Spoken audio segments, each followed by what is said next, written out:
My name is Matt Waldrop, and today I'll be informing you on the history of fishing, how to work different reels, and common fishing knots. Fishing nowadays is mainly a sport and a hobby, but was once mainly used as a means of survival. Ancient Egyptians fishing scenes have been found that date back all the way to 2000 BC. These scenes show stick figures holding a rod with a line that leads into the water. A 4th century Chinese account talks about using a silk line, a hook made of a needle, and a bamboo rod with cooked rice as a bait. The history of angling is in large part the history of tackle. One of man's earliest tools was the predecessor of the fishhook, a gorge, a piece of wood, bone, or stone an inch or so in length, pointed at both ends and secured off center to the line.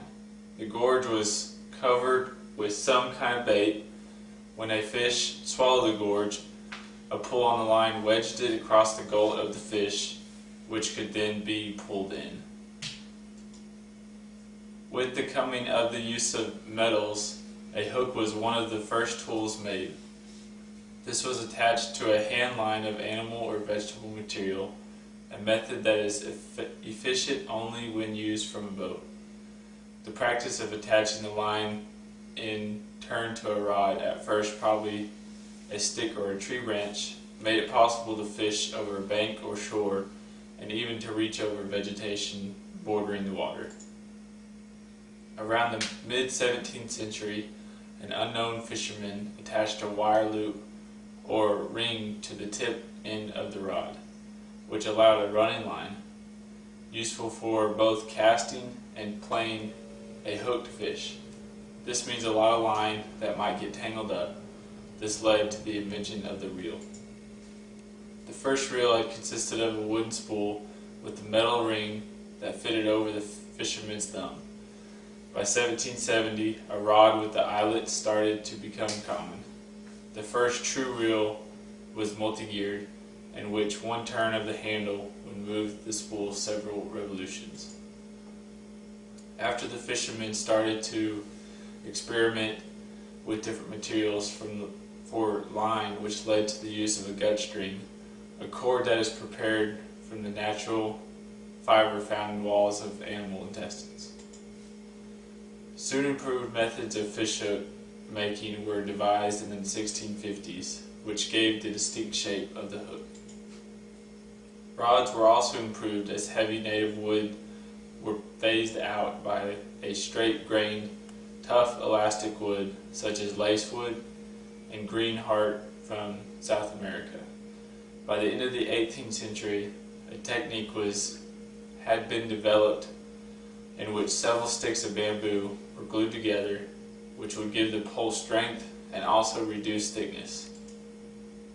Between 1865 and 1870, complete hexagonal rods were made by laminating 6 triangular strips of bamboo, which produced across the world. In the 20th century, rods became shorter and lighter without sacrificing strength. Split bamboo was largely replaced by fiberglass and finally by carbon fiber as rod material. For thousands of years, the fishing rod remained short, not more than a few feet in length. Spinning rods are now usually 7 to 10 feet long, while the usual length of a bait cast rod is 5 to 6 feet. Now switching to fishing reels. There are many choices to pick from. Some of the most common reels are spin cast reel, which is more of a beginner reel, the spinning reel, and the bait cast reel. First up is the spin cast reel. This reel is more of a beginner reel because of how simple it is to use. There's a button at the bottom of the reel, and when you're ready to throw your lure out, you press the button and the line will release. When you start reeling back in, the reel will click and stop the line from going out anymore. Okay, so this is the spinning reel. Right here is your drag, which controls how much line can be pulled out. Then this is the bail. When you're ready to throw out your line, you'll hold your line right here, open the bail, and the line will release, and your lure will drop. And then once you're ready to reel back in, you close your bail and reel back in.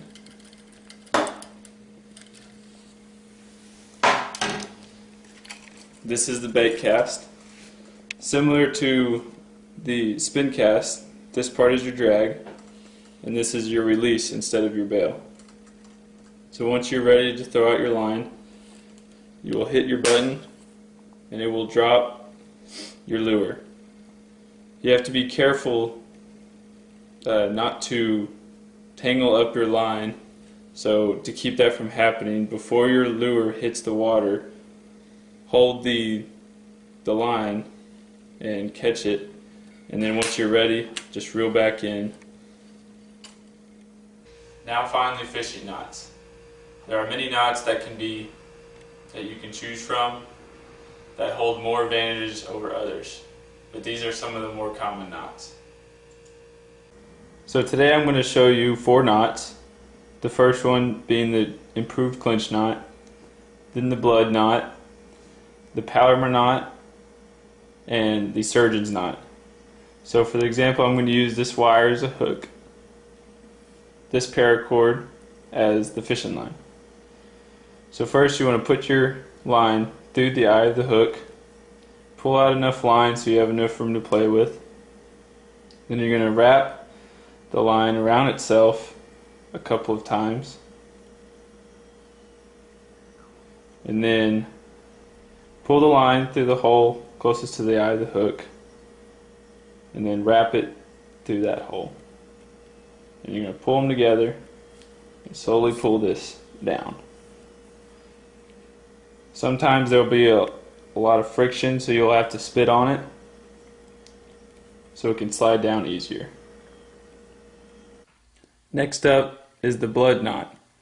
So this is for tying 2 lines together. First you want to put both the lines parallel with each other. Then you're going to grab one end of the line and start wrapping around the other line. You'll wrap it about 3 to 4 times.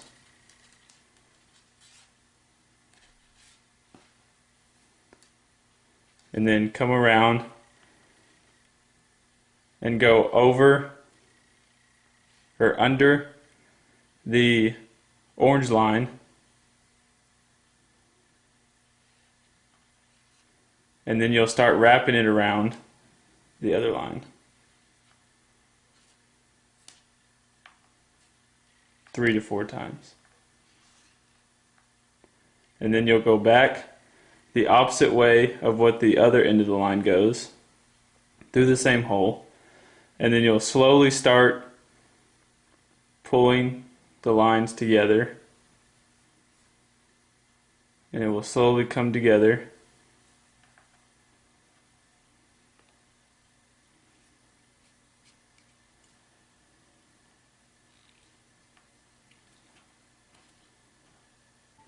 Next is the Palomar knot.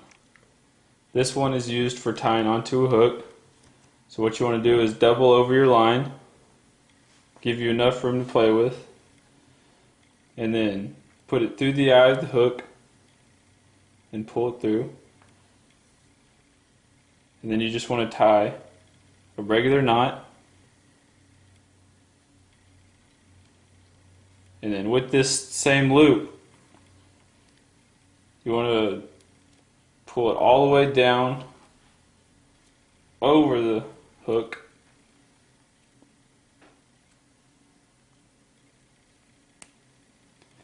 and then pull it tight.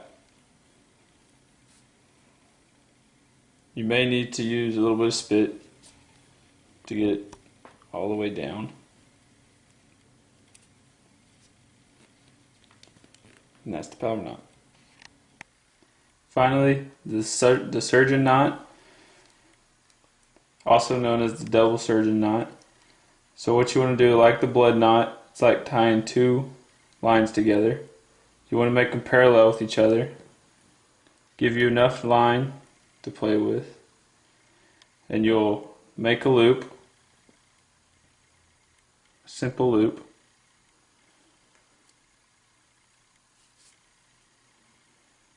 And then you'll wrap the right side, the two strings on the right side, wrap it back behind the loop and through the loop, pull the line through, and then you'll do it again.